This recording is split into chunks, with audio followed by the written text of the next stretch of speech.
Assalamualaikum dan selamat sejahtera semua.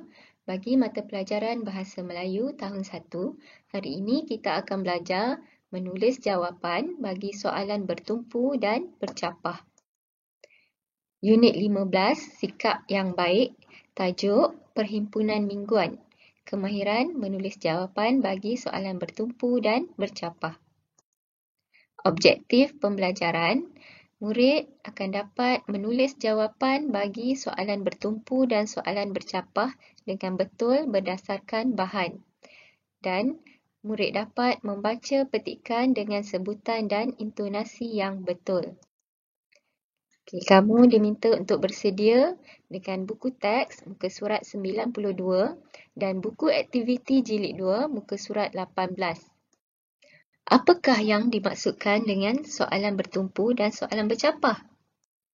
Kita lihat maksud ataupun ciri-ciri soalan bertumpu. Jawapan ada dalam petikan dan bersifat tersurat. Manakala maksud ataupun ciri-ciri soalan bercapah, jawapan tiada dalam petikan dan kita perlu berfikir untuk mendapatkan jawapan. Jawapan kita juga mungkin berbeza dengan orang lain dan ia bersifat tersirat.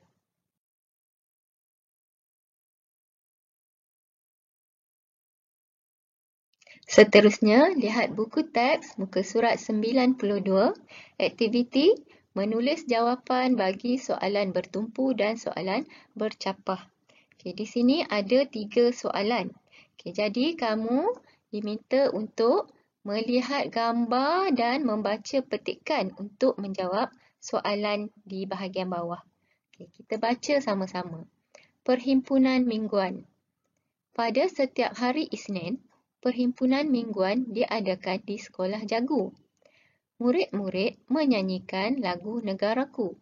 Mereka berdiri tegak. Mereka tidak berbual semasa guru besar berucap. Jagu mencatat maklumat yang penting. Setelah perhimpunan tamat, murid-murid bergerak ke kelas. Mereka berjalan dengan teraturnya. Okey, seterusnya, jawab soalan di bawah ini. Okay, kita lihat soalan yang pertama. Bilakah perhimpunan mingguan diadakan? Okay, tadi kita dah baca. Okay, bila perhimpunan mingguan diadakan? Okay, pada gambar yang pertama. Dia dah bagi tahu dekat situ. Perhimpunan diadakan pada setiap hari Isnin. Okay, yang kedua. Lihat soalan yang kedua. Apakah yang dilakukan oleh Jagu semasa guru besar berucap? Jagu buat apa masa guru besar berucap? Okay, kamu boleh cari yang mana maklumat yang berkaitan. Ini merupakan soalan bertumpu. Jadi mudah kamu untuk mencari maklumat. Okay. Ya, Jagu mencatat maklumat yang penting. Okay, kita lihat soalan yang ketiga. Mengapakah kita mesti berdiri tegak semasa menyanyikan lagu Negaraku? Dan di hujung ni dia ada gambar macam gambar otak. Maksudnya kita kena berfikir. Ini merupakan soalan jenis bercapah.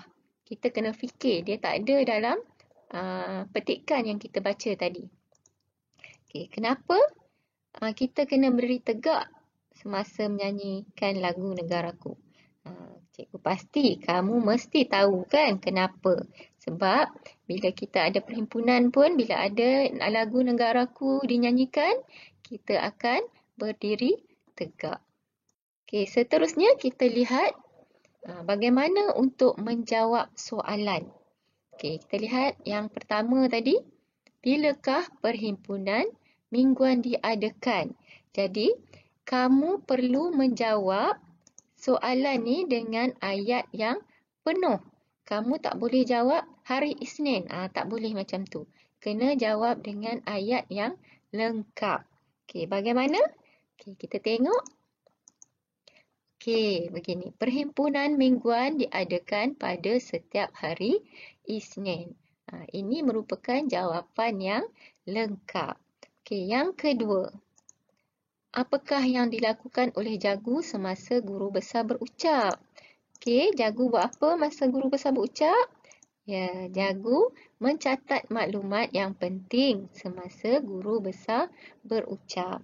Okey, soalan pertama dan soalan kedua ni agak mudah kerana dia merupakan soalan bertumpu.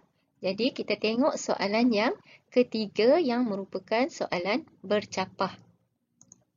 Mengapakah kita mesti berdiri tegak semasa menyanyikan lagu Negaraku?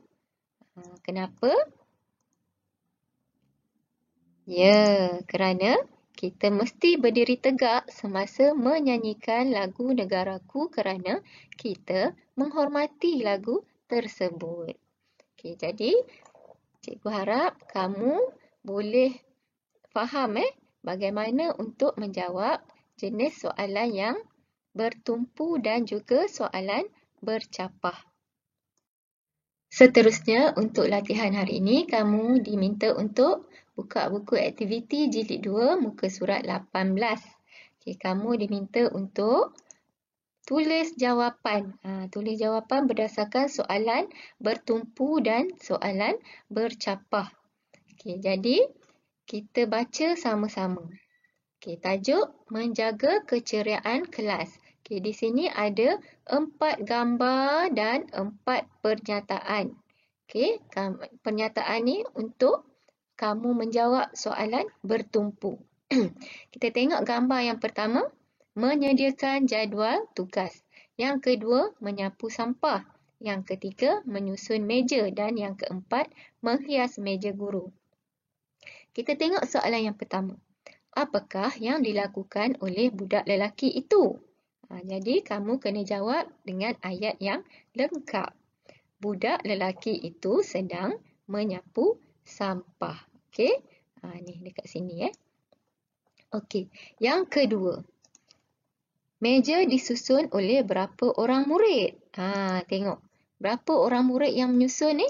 Ada seorang dan 2 orang. Jadi, jawapannya meja disusun oleh 2 orang murid. Okey, yang ketiga. Budak perempuan itu meletakkan apa di atas meja guru? Tengok gambar yang mana? Okey, yang ni. Okey, ni dia letak apa ni? Dia letak bunga. Jadi jawapannya budak perempuan itu meletakkan bunga di atas meja guru. Okey, soalan yang keempat. Mengapakah mereka menyediakan jadual waktu? Kenapa mereka menyediakan jadual waktu ni, yang ni? Okey, yang ni dia tidak beri jawapan. Tapi kita kena fikir kenapa mereka sediakan jadual waktu. Okey, kat hujung ni pun ada gambar otak ni. Bila ada gambar ni, jadi kita kena fikir. Kita kena fikir jawapan yang logik lah. Okey, contoh. Cikgu bagi contoh. Mereka menyediakan jadual waktu supaya murid dapat bertugas mengikut tugas dan waktu yang ditetapkan. Okay, contohnya kalau dalam kelas kan. Contoh hari ni, okey, siapa yang bertugas untuk susun meja? Okey, esok pula siapa yang bertugas untuk sapu sampah? Okey, jadi samalah kan. Kita ada jadual tugas supaya kelas kita teratur. Okey, seterusnya soalan yang kelima. Bagaimanakah kamu menceriakan kelas? Macam mana kamu menceriakan kelas? Okey, contoh jawapan. Saya menceriakan kelas dengan menjaga kebersihan dan membantu guru menghias kelas dengan cantik. Okey, ini contoh jawapan yang cikgu dah bagi. Jadi, kamu boleh tulis dengan betul dan kemas dalam buku aktiviti kamu. Itu sahaja untuk hari ini. Semoga kamu dapat menyiapkan tugasan dalam tempoh yang diberi. Okey, terima kasih. Jumpa lagi.